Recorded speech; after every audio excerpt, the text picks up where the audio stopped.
Beep, beep, beep, beep, alert, alert. Yo, this is B-Boy Tech coming to you in this episode of 5 Things About the MPC X. And in this episode, we're going to talk about the USB. Yeah, there's a lot of reviews and overviews. You know, check Andy Mack. He does the best overviews and reviews of the MPC X. So I figured I would like to share with you just 5 things on each little episode of this little mini series I'm going to do. 5 Things About the MPC X is the name of the series. So today we're going to talk about USB. Is there 5 things about the USB? Oh yes, there is 5 things about the USB, and I'm going to show you.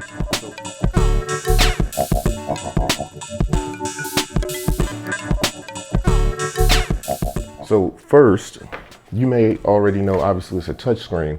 So one of the things that's dope about the touchscreen is that you can type out names right there on the touchscreen, like so. But what you may not know is that you can connect a QWERTY keyboard to the USB in the back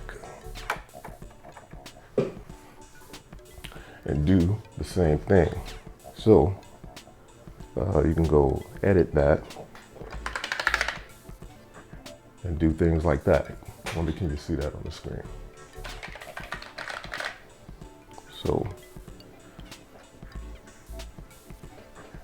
now you just edited that.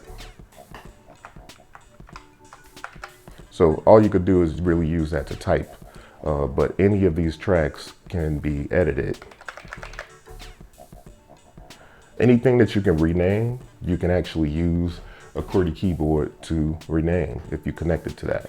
I don't know how many people would be into that, but just so you know, this is in standalone mode. So it's not even connected to a computer. So there's nothing about the computer that's enabling this QWERTY keyboard to work. The MPC X just recognizes the QWERTY keyboard. So there you go.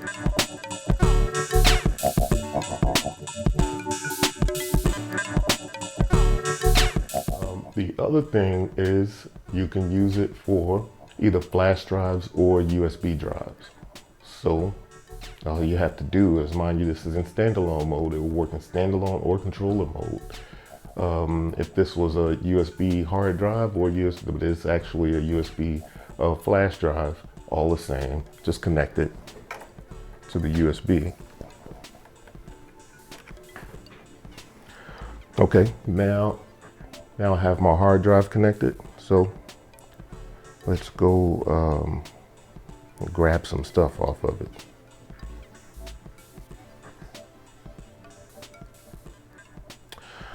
This is the same USB thumb drive that I used for the montage video. So if you can see this, it says here internal MPC docs, but that's on the internal drive. So if I select the montage 6, then you have the contents of the montage 6. Your hard drive will be the same way. So if you plugged in a USB hard drive, whatever it's named, you would see in the list under internal. And you can also hit eject when you're done, you know, and this is just navigating through it. Now, there's no sound files on here. This is like fonts and PowerPoints and stuff, but you can't open that stuff. However, you can clearly plug up a hard drive or whatever to the back of the thing and eject, so that you can safely eject and yeah, eject. Yeah, done deal.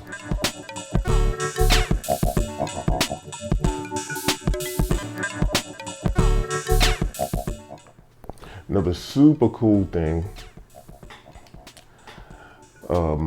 this is a little USB light, LED light that I use on my modular so that I can see things. But for those of you that are like DJs or gonna be performing with this live, or you just kind of like the ambiance, you could use this light. There's a lot of different devices that you could use a light like this with, right? A lot of synthesizer dudes use stuff like this.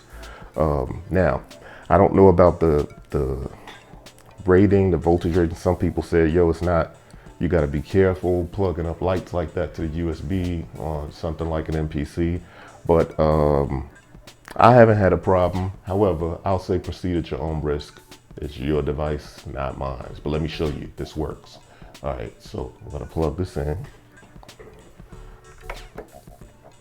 And here's, it's flexible, so, boom. There you go. You got yourself an MPC Lite.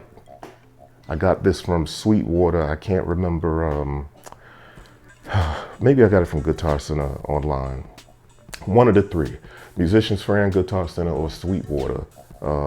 It's just a USB LED light.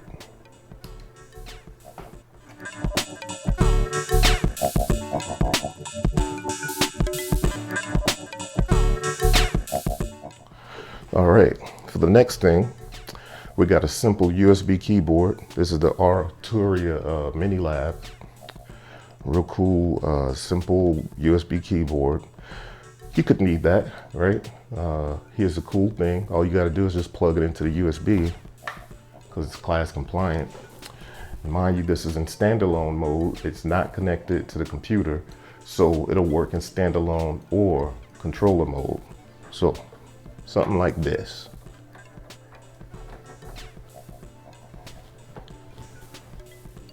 As you can see, lights right up.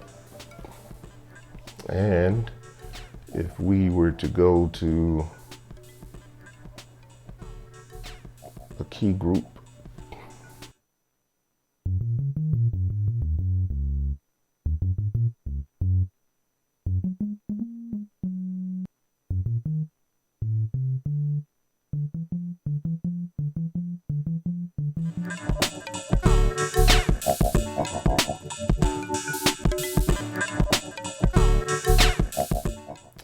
last but not least, I think this is probably my favorite. So as you can see, here we have the CME X Key Bluetooth keyboard. And so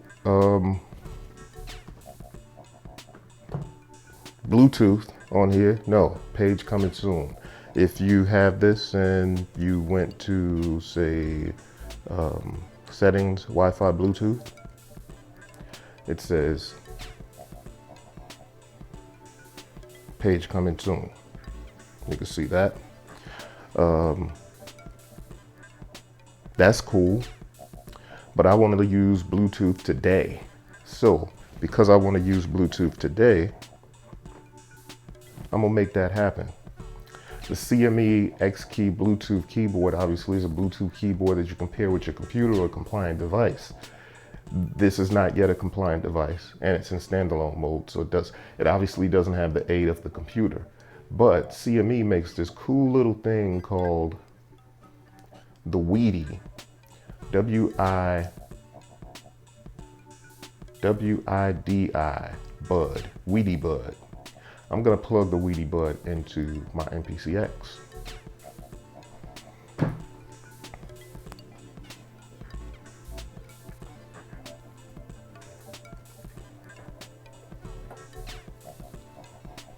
We'll just pair it and turn this joint on.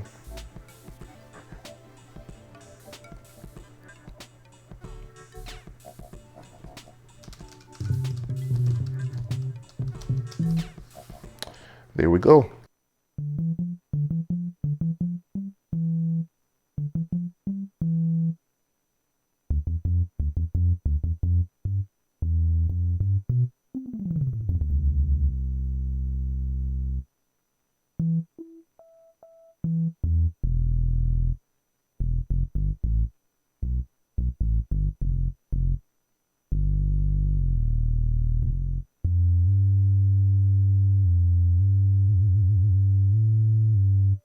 You now have either a USB keyboard that can control your MPC X, or you have a Bluetooth CME X Key keyboard that can control your MPC X.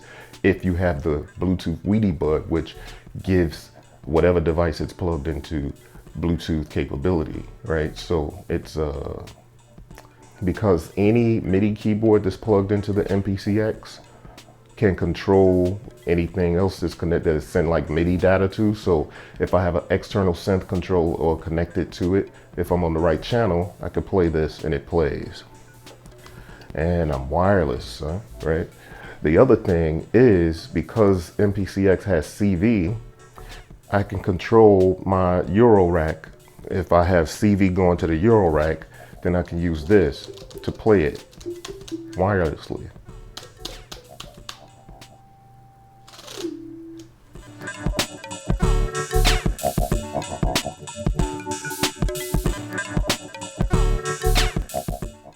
Oh, and one more thing.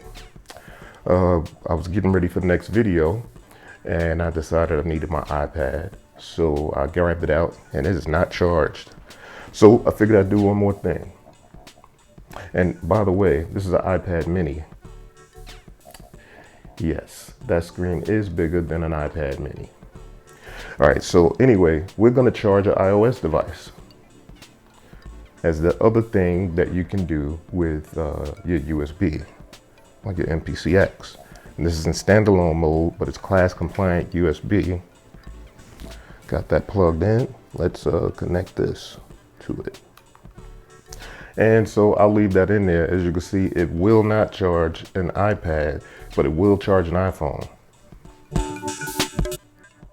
So, all right, that's a good thing to know. And I'm gonna leave that in the video that obviously the iPad requires more power, which is why the power adapter is bigger. I don't know the exacts about it. At any rate, I still have the USB connected and I have an iPhone. So let's plug that in.